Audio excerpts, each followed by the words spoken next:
events, I recognise a few familiar names. So thanks very much for joining us. Today's piece, as you all know, is about travel and transport. I'll be introducing our speakers in a second, but simply to say, if you have any questions as we go through, do type them in the chat and my colleague and I will pick those up. We'll either ask them as we go or at the end, but please feel free to ask. The speakers will all mention lots of various links and toolkits and online resources and things like that. We'll capture as many of those as we can. And when we send the recording out to everybody later today, we'll send a list of those. So feel free to scribble away, but if you miss them, hopefully we'll pick them up. So I'll just quickly introduce our speakers and I'll let them just say a few words about themselves, and then we'll get on with the topic of travel and transport. Esme, welcome and really nice to see you. Hi, good afternoon, everybody. Good to be here. I'm Esme Yuill. I'm from Transport East. We're the sub-national transport body for Norfolk, Suffolk, Essex, Southend and Surrey. So we cover the Wash to the Thames. And we sit between local authorities, city, county council and others with responsibility for transport and central government. And our role is to set a strategic direction for transport across the East. One of our biggest challenges is decarbonising transport, and that links very clearly in with sustainable transport modes and how business can help support that. And we also are developing a kind of future pipeline of strategic projects for the region to help everybody across the region travel more cleanly, more greenly and more sustainably. Thank you very much. Esme, Jeremy. Hello, everyone. I'm Jeremy Wiggin from Norfolk County Council. My official title is Transport for Norwich Manager, but I get involved in a lot more than just travel in around Norwich. I get involved with lots of the sort of micro-mobility schemes that we've got, so e-scooters, bike share, car sharing, and as well as delivering sort of the big infrastructure projects around bus priority and cycle lanes and all of that. So quite a big mixed bag of responsibility. This is an area that I'm also very interested in, and I think it's still got huge potential to move forward. So yeah, I'm just happy to sort of be part of this discussion today, and hopefully can share some tips and hints that I've come across, and some useful pointers as to what businesses could think about. So thank you. Thanks ever so much. And Sharon. Hi, afternoon everybody. I'm Sharon Payne. I am the Behaviour Change Manager at Suffolk County Council within Transport Strategy. So my role is to really work with hearts and minds of communities, businesses and schools to look at how we can increase our use of public transport, walking, cycling, car sharing. You know, it's great to be here. We've learned a lot over the last few years, and I think at the moment we've really got a good opportunity to look at how people are moving in and around Norfolk and Suffolk and really make a positive impact on that. Thank you so much. And I'll stop sharing my screen so that hopefully you can really clearly see who's speaking as well. And like I say, if you've got any questions as we go, just type them in the chat and we'll pick them up as we go. So my first piece, I suppose, is we've, on a few of these sessions, or pretty much all of them, raised the point, I guess, that you can't impact and change what you can't measure. So how do businesses start mapping? I mean, travel and transport is such a vast thing to even contemplate, but how should people and how can they really start mapping, and what should they be looking at? I don't mind who goes first. Jeremy. Yeah, okay, I can go first. So, I mean, there's a number of sort of starting points that I think whatever role you have in a business, you can sort of challenge and find out the answers to. You know, the sort of first question I would say is, does the business you work with or the business you represent already have a travel plan? Is it something that's talked about? Is it something that you're aware of through the intranet? Is it something that is raised at team meetings? If not, then that's always you know, a good starting point, because the travel plan effectively sets out what you as a business are trying to do and how you're going to do it. If you do have a travel plan, it might be out of date, but that's not a problem, because at least you've got something to work with, and you can you know, it's a really good starting point.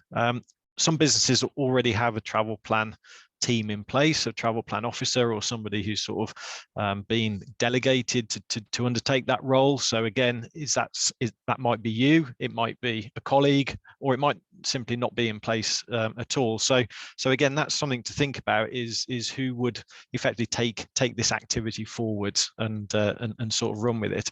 And I think a really good starting point is to do a staff survey and actually talk to staff and understand where how people currently travel, how they would like to travel, what are the barriers that they've got, and also have you got access to the postcode data as to where your staff live. Nearly every business will have that information, and as long as you're careful with sort of GDPR and data protection, that information is normally pretty readily available. So I think a staff survey is a really good starting point. Knowing where people live, again, helps to match the sort of responses that people give as to where they are living. Some other things just to quickly think about is sort of, has there been any feedback from staff at all about transport issues in general anyway? Does it come up in team meetings?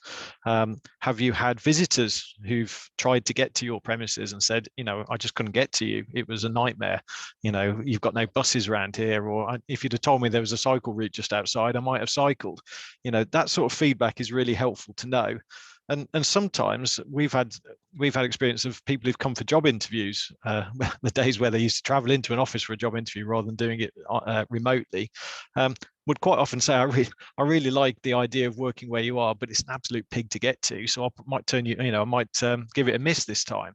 And that's really useful feedback if people sort of say, actually the travel issues make life quite difficult. And the last thing I'll probably just quickly say before Sharon has a go as well is, what existing facilities do you already have at your place of work to support travel? Do you have bike parking? Do you have a bike mechanic who comes once a month, or is it just simply you've got the car park outside, or you don't even have that? It's always useful just to know. But if you have got cycle parking, is it well used?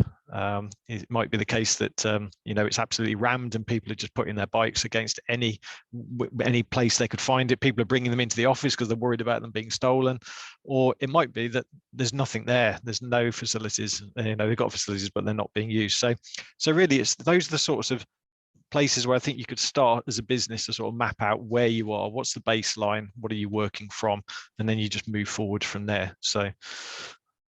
That's great. Thanks, Jeremy. Some really good practical advice. Well, look at what you've got. I mean, literally go outside the door and look at how people. Yeah, there's no substitute just for actually going and watching what's going. No, it doesn't have to be too scientific, I guess. Sharon, have you got anything to add? I mean, Jeremy's covered, absolutely everything and anything in there. But I think one of the things in my experience as well is, if you're not a particularly big business, sometimes you'll find someone like the office manager or the boss actually knows everybody who works in your team, and they know where they live, they know how they get to work. So sometimes it doesn't even have to be an actual formal survey. It can be something that, as Jeremy mentioned, you can discuss in a team meeting, as actually it doesn't have to have a particularly structured approach to do that. And some of the other things, depending on the type of business community that you're in, is it carbon that you're focusing on, or is it healthier lifestyles? Do your team, your staff actually want to improve their lifestyle through perhaps thinking about walking, cycling, etc. to work? Yeah, I think that's really important, and I've just written down here, we need to be clear what it is you want to achieve as a business from this whole exercise. So as Sharon said, it could be, is it simply to manage the car park that you've got outside, that it's it's overflowing and it's just becoming chaotic? Is it to now support hybrid working that lots of us are now doing? Is it because there's been a change of working practice? Do you simply want to be more green and reduce the carbon footprint? Do you just want to save money for the business? It could just come down to economics. Do you just want to save money?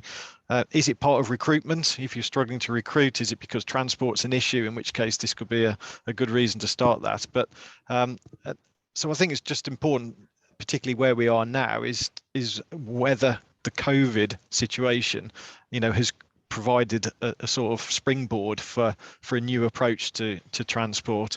Even if you maybe have been thinking about it quite a lot beforehand, things might have still changed over the last 18 months to almost set you off on a different direction. Or if you haven't done anything at all about staff travel at this point, I would suggest now is a really good time to look at it. So, and one other thing to mention is could you consider clubbing together with other businesses that are nearby? If you're on a business park, for example, it might be that there's some travel plan activity on the business park as a whole that you may not be aware of, or you might not be plugged into. Or if there is nothing, no activity at all, you know, you can knock on the business next door and say, well, if we, you know, should we club together and look at transport to the business park as a whole and not just to us as an individual business? So again, just some fairly straightforward pointers that you could get on with almost straight away. That's brilliant. And I love the piece as well about it being it might just be good economic sense, particularly if you're paying for car parking spaces or things like that, or paying for people's parking expense and travel expense. Actually, it can have a massive impact. Esme? Yeah, I was going to say, I'd agree with quite a lot of what Jeremy was saying there. There's a growing set of evidence that suggests businesses moving staff to more sustainable means of travel, particularly active travel, walking and cycling, has some really clear business benefits, particularly around staff retention, sick day, reduction of sick days, more productive. Staff have reported feeling more productive. I'm not quite sure whether that's actually evidence in being more productive, but that's certainly feeling more productive, being more energized, being more committed to their business and more loyal. So you reduce staff turnover, you've reduced sick days, and you've got a kind of more energized and more committed workforce potentially. So it's not necessarily that doing some of this comes at a cost to a business. Actually, there's a lot of benefit that can come from it in the relative short term. And then just sort of from our side, we look at a macro level at three key areas for changing transport across the region. The first one's around reducing the need to travel, and businesses have shown over the last 18 months that actually a lot of people don't need to come into the office as frequently as they were doing. And while we recognise that that's had a lot of challenges for business over the last 18 months, as we move back into a more normal, for want of a better word, environment, have a think about what that balance looks like for your own business. Yes, you need people in the office for training purposes, for mentorship, bringing staff up to speed. Yes, you obviously maybe have frontline staff or operational staff that definitely need to be in a certain location, but not everybody does, as you can see today. So have a think at, if you can knock that back by even 1 day a week for most of your staff, that's 20%. That's huge. That's a huge impact on the regular journeys that are made across the region. The second area is then about shifting modes. So how can you encourage people to either use public transport, walk or cycle? And some of the stuff that Jeremy and Sharon have suggested there is obviously a real key area for that, and little changes can make a really big difference. And setting the culture within an organisation, not taking the mick out of somebody that turns up in lycra in the morning, but actually being really enthusiastic about that and using that person's knowledge to help inspire others. Maybe about journey planning, people that aren't so confident going out on local routes with them, so that they can understand how they can do it themselves. And then the third area is about fuel change. And if you've got fleets that you manage or pool cars, how can you maybe turn them to electric vehicles? Something that maybe, if you are a member of a business improvement district or an estate where you've got joint facilities, then how can you join up with other businesses to maybe make a few of your joint car parking spaces there for electric vehicles, which gives staff the confidence where they can't necessarily charge at home, but they've got somewhere that they can charge at work on a regular basis. That's fab. Thanks, Esme. Actually, we had a business on one of our previous sessions saying they were putting in place, I think by next year, the facility for every staff to be able to charge a car at work if they need to.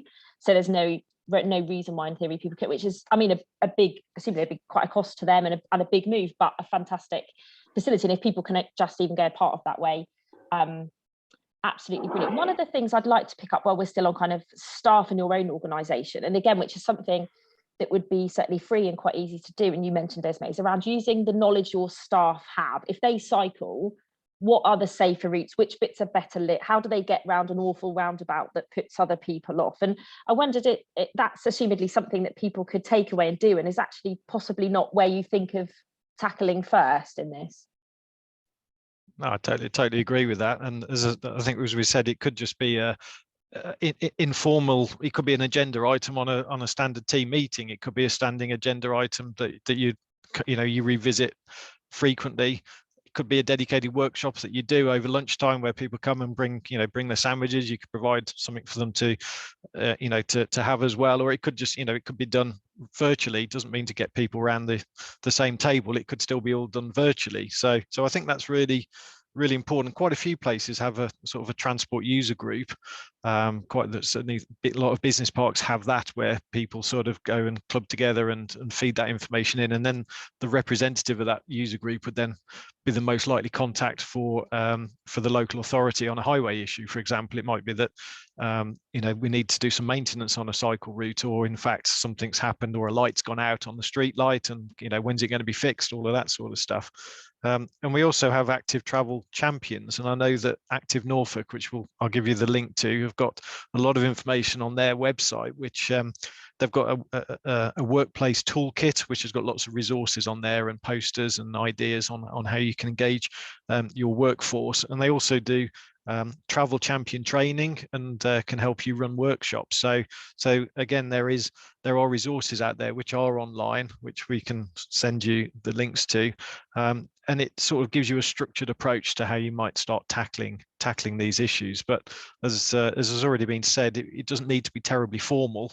It can be an informal way of getting this information without it being seen as a huge exercise that's just going to take somebody weeks and weeks to collate. You can do it over a period of time. It doesn't have to be all done overnight. So as long as you start that process, I think that's the most important thing, is to actually start doing something rather than putting the whole thing off and saying, well, let's not start it, because it could be quite difficult and time consuming and challenging. So, but for me, I think the main bits are sort of, where are people currently living? How are people currently traveling? And then where's the gaps in the provision that people have? If people say, well, I'd love to travel in by bus, but there simply isn't a bus that I could catch. In some cases, you need to just sort of sense check that, because there might actually be transport that, once it doesn't go outside their front door, it might go 10 minutes away, 10-minute walk to then get it. So again, some of it might just be sense checking some of the feedback that you get, but there is lots of stuff out there. All of the bus operators, I think in Norfolk and Suffolk, have very good route maps on their websites. They've got network maps, so you can see how services interact with each other. You can see how much it's going to cost and what deals there might be. If you buy a 10-trip ticket, it's a lot cheaper. So there's an awful lot of resource information that's out there that is really easy to digest. And a few years ago, I don't think that would have been the case, because it might have been a very clunky website that sort of tries to describe where a bus goes, whereas now you can actually see it in their very high quality maps, and you can see exactly what roads stuff's going down. So again, that would be quite useful to look at. But there are companies out there who can do all of this, or a lot of this, for you, such as Mobility Ways. Will actually go into businesses and will do a scoping exercise where they effectively take data, postcode data, and will almost feed back to you what your travel options are for a business as a whole. Now, that's a chargeable service. There are, it may be that some of it could be funded through the local authority, but again, you can either choose to try and do it yourself, but there are companies who can help with that as well. So I'll probably leave it at that just at the moment. No, I would say, we have ModeShift Stars, which is a tool for businesses, which offers a free opportunity to build your travel plan, which includes audits of your local area. You can survey staff through that as well. And one of the things we found actually is a real success story for us is that businesses are really looking forward to applying for and getting national accreditation. So, we've got a kind of it's a way of getting that recognition for the work that you're doing in your workplace as well, to do that. And I think if you look at the Suffolk Carbon Charter website as well, they can give you a free tool to calculate your carbon footprint. And again, you know, the Carbon Charter has annual awards across a range of sort of different types of work that your business might be doing to get some recognition for that. It's an interesting point, that, Sharon, because I'm aware of mode shift stars, but I've only really come across it as part of school travel plans. But as you say, Yeah. it's just as applicable, isn't it, for business Yeah. travel plans? And yeah, that would be a really useful resource to have a look at. Yeah, and probably one of the things we haven't mentioned, Jeremy, is if your business is applying for planning permission, it's highly likely in a lot of cases that you're likely to have to do a travel plan at some point as well. Definitely. And we can help you with that. Yeah, I think we've talked about, there's already lots of resources where you can go to get hold of information. I think probably what's really important if you're trying to do that is to collate it all in one place if you can, whether it's on an intranet or whether it's in a staff newsletter or wherever, because there is an awful lot of information that can be linked to online, and you almost need a one-stop shop, if you like, because if everybody tries to go and find all of the information themselves as individuals, a lot of staff are going to be spending a lot of time doing that. Whereas if a nominated individual, if you like, sort of has that as a task, just to try and find where are all the bus route maps, where's the information about rail season tickets, where's the information about car sharing, or whether we've got any car club vehicles in my town. These are just very straightforward web links that could get people just started in terms of browsing and then getting a good level of interest in there. And I think once if you are able to set that up, then keeping it up to date is more straightforward then, because the links tend to stay fairly constant. The information on the other end of the link will change and update, but the links themselves tend to stay fairly constant. I mean, we're looking at trying to do that at a local authority level to bring everything together into one place, and we're sort of toying with the idea of almost a Travel Norfolk web portal, if you like. There's a very good one that they've done in the west of England, where it's just a one-stop website where you can find absolutely everything about anything to do with transport, irrespective of who the operator is, private, public, electric. It doesn't really matter. It is all there. I think it's Travel West is the site there. We would love to replicate that type of activity here. We're not quite there yet. A business, could effectively try and do that themselves and could do it fairly quickly, I would suggest. But I think the important thing is to try and put it all in one place so that people know where to find it.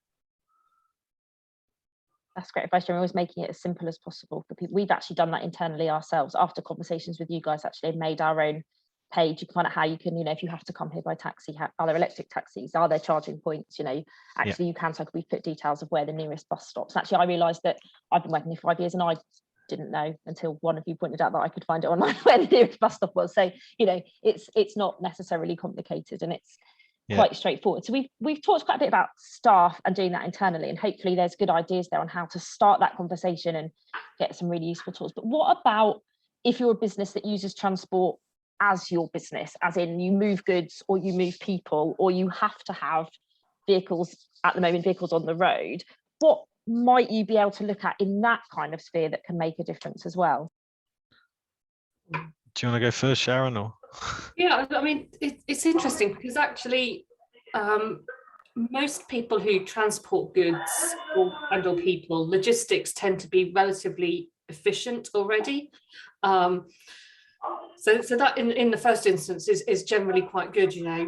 Vehicles aren't traveling around empty, hopefully, using the most direct routes and so on. So I think from our perspective, it's around looking at the types of fuels that vehicles are using now, especially, the sort of the mid-sized vehicles where electrification is really coming on board and range is going up, almost day by day in those vehicles. And then also perhaps, it's a sort of a pet project of mine, and I know it happens in Norwich quite well, but the use of things like electric cargo bikes. So for moving relatively small loads, actually not small loads. You know, I've seen something around, you can literally do a house move using a cargo bike. So you know, the opportunities for that, because actually, you know, not only are they really efficient, but they also, you know, tend to be a lot cheaper, but can move the same amount of goods as, say, a small van.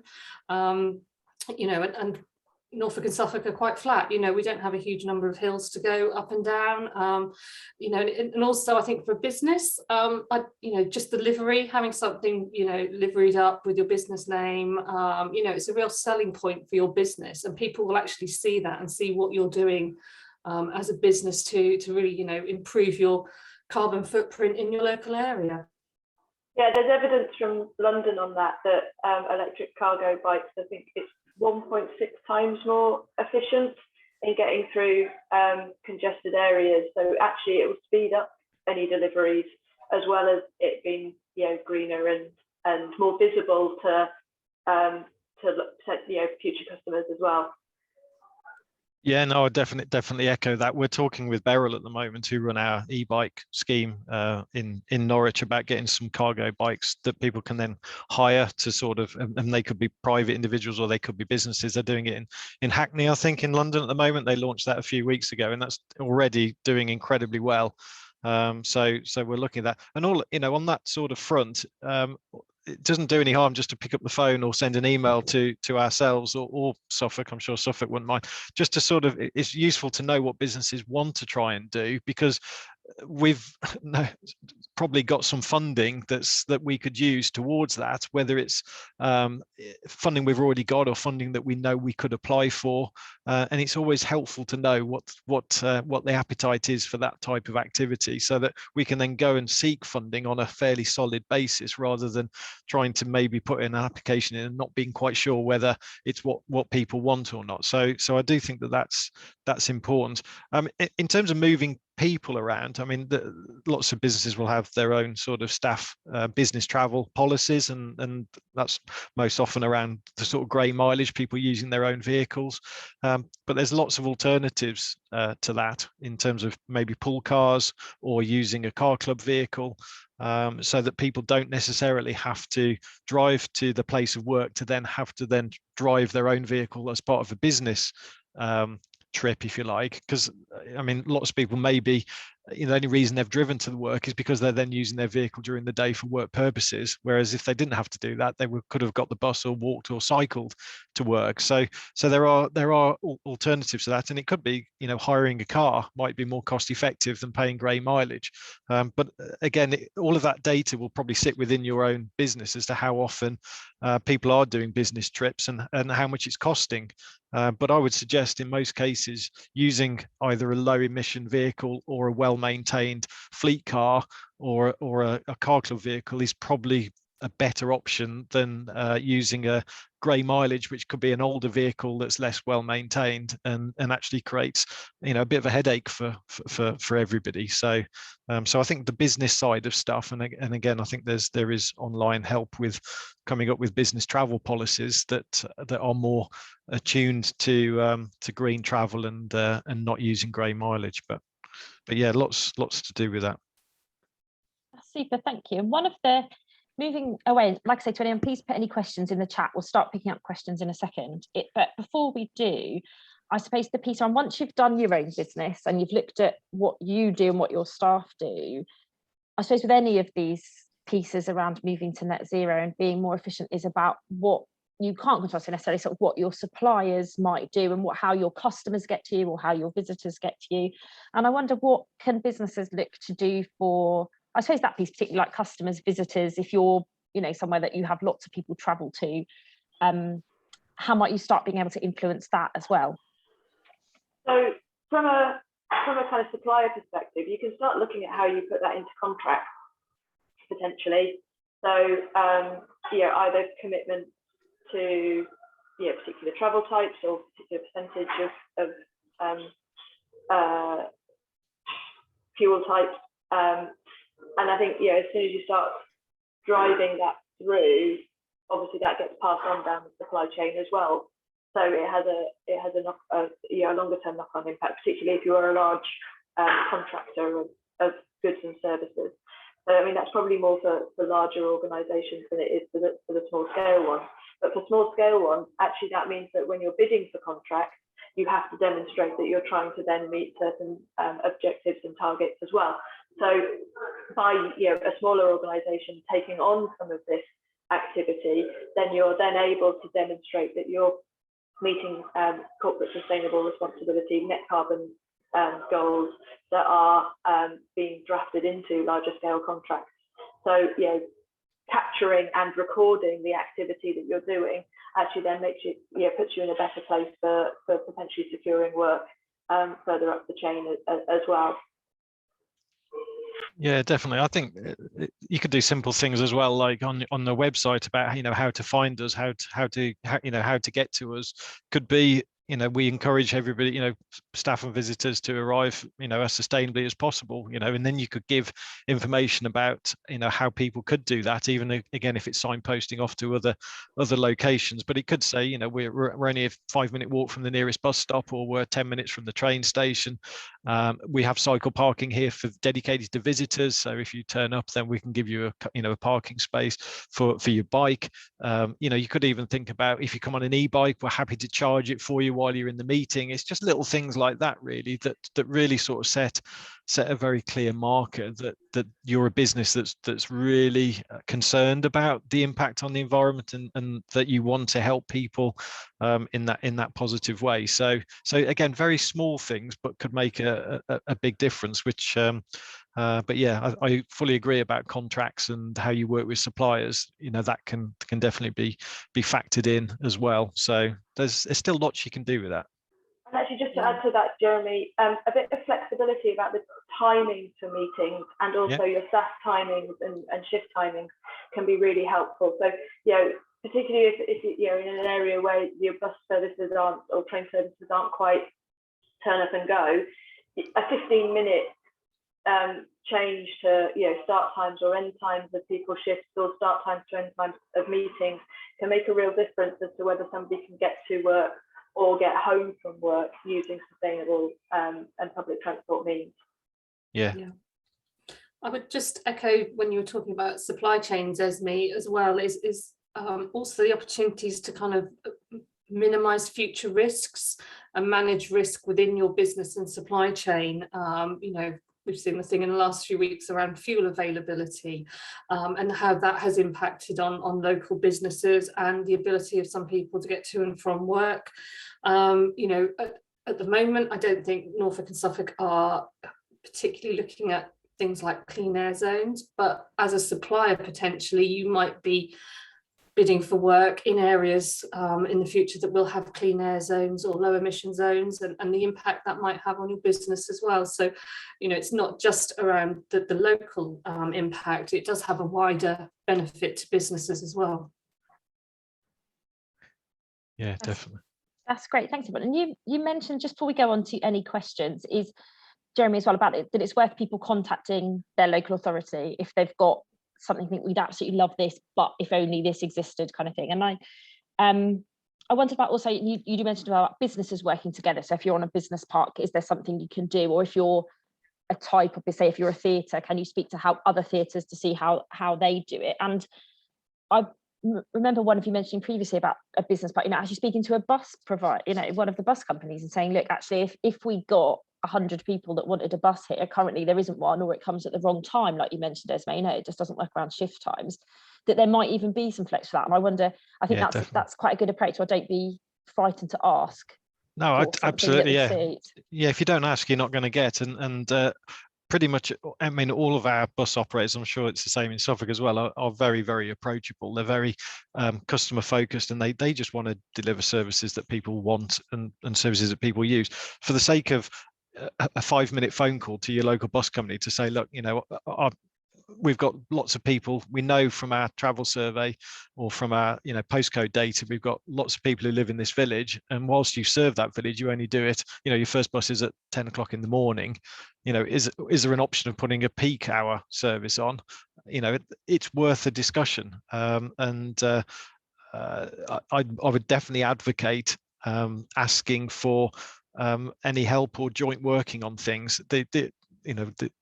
they could easily say, well, no, we can't for various reasons, or I suggest you speak to X person at the county council who looks after the bus service contracts or whatever, but at least it gives you something to work with. Yeah, I'd agree, and they don't necessarily know where people are wanting to have, especially public transport services, without that kind of baseline work being done. So yeah, and I think they're certainly seem more approachable now. I think Jeremy would agree than they perhaps have been in the past. Yeah, definitely. They are at the end of the day commercial services in the whole. So they want their businesses to thrive as much as we want all of the businesses to thrive. Definitely. That's great advice, and like I say, this, and I will share contacts for our speakers today as well. So if people have got particular questions or ideas, that you'll be able to go directly. Otherwise, obviously, you can come through us at the LEP as well. Happy to open to any questions. If anyone has anything particular they want to ask, either raise a hand or shout or type in the chat. But one thing we've been keen to get people to go from all of these is something they can literally scribble down on a notepad and take away and do. And I suppose if there were one thing you were going to say, people, you've used a bit of your lunchtime, but one link you were going to share, or one piece of advice that they can take back into their manager or their office, what would it be? What one simple thing can people do? From my perspective, would be to put transport to and from work on the next team meeting agenda, just to get a discussion going on it, to see what what people think about it. It depends where you are in the organization. If you're in a sort of a management position, then you've got a different approach that you could, different sort of structure that you could go for. But I think the first thing I've just written down before we came on the call, is engage with staff. That to me is the number one thing, because we can't operate in a vacuum and assume we know what people want to do. From experience, what you end up finding is completely different to what you're expecting. But it has to be a topic that people, are quite happy to talk about. It's not a taboo subject. It's a fair, it's a topic that affects everybody. And it should be one that people are quite free and easy to talk about.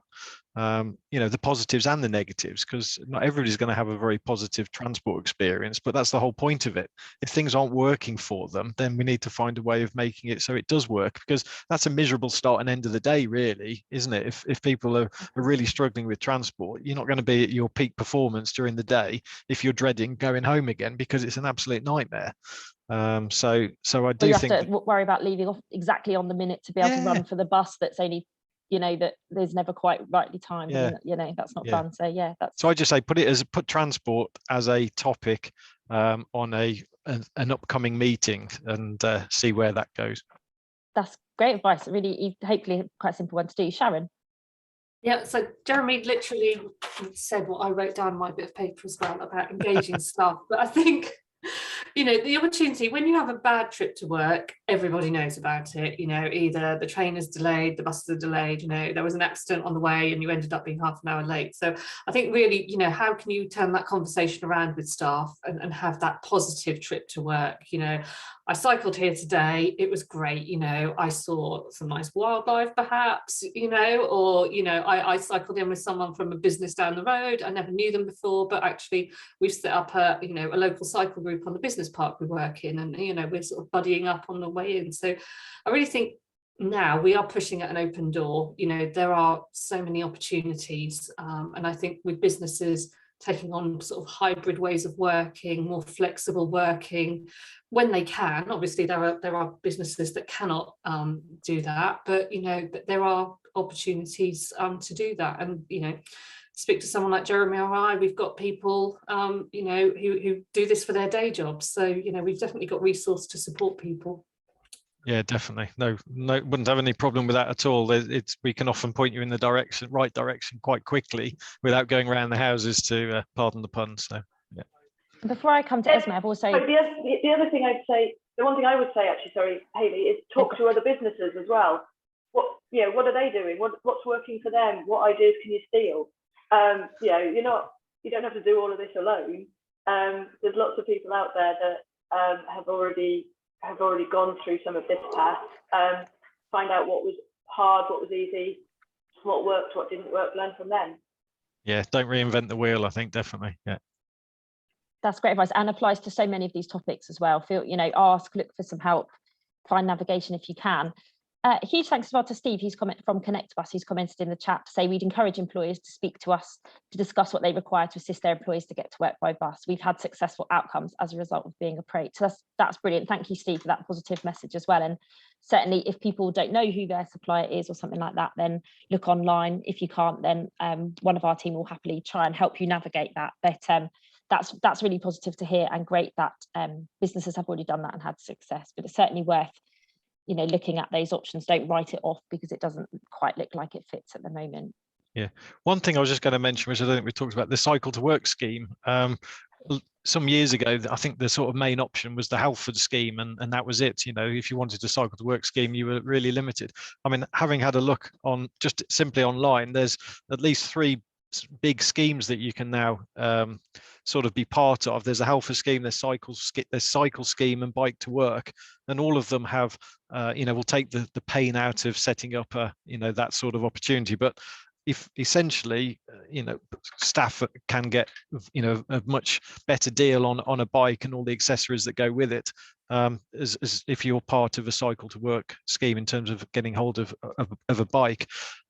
All I would say is, if you do go down that route, which I would suggest that businesses do, because it's a really good way of staff getting access to really good value equipment, is to support that then through the other facilities that you might need, maybe somewhere for somebody to get changed, or a locker to put their clothes in, or even shower facilities. So it's trying to just make sure you do things as a package rather than individual bits that might help in some instances, but you're then creating another problem effectively further down the line. So I just got it written down in front of me there about the Cycle to Work. I know we've got it running at County Hall, and we do have lots of people sign up each time it comes around on a cycle.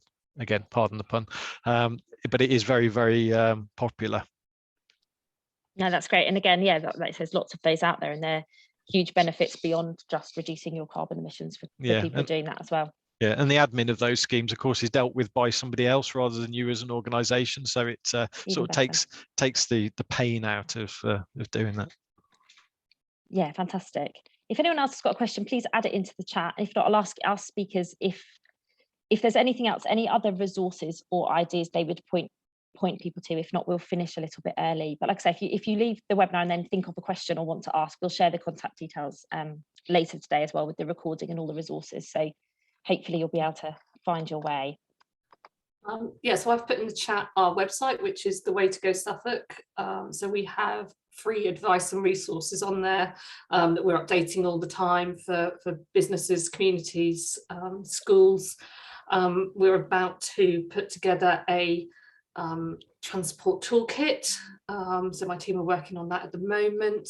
We have free walking and cycling maps on there for most of the main towns, so you can download those for free. There's links through to the journey planning service for buses and trains, which is Suffolk on board. So like Jeremy said, transport for West Midlands, or whatever it is, has got, this fantastic website. And, I was just suddenly thinking, that's something probably Norfolk and Suffolk, with Transport East probably need to start thinking about. So yeah, but, we've got a team here to get in touch, and, we're happy to work with anybody that we can do.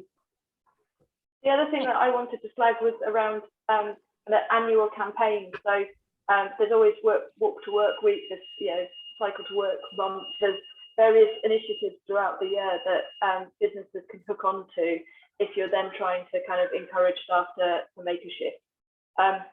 Think about the timing a bit of some of that, in that as we're going into winter is not necessarily the time that you want to start going, go everyone, go cycling.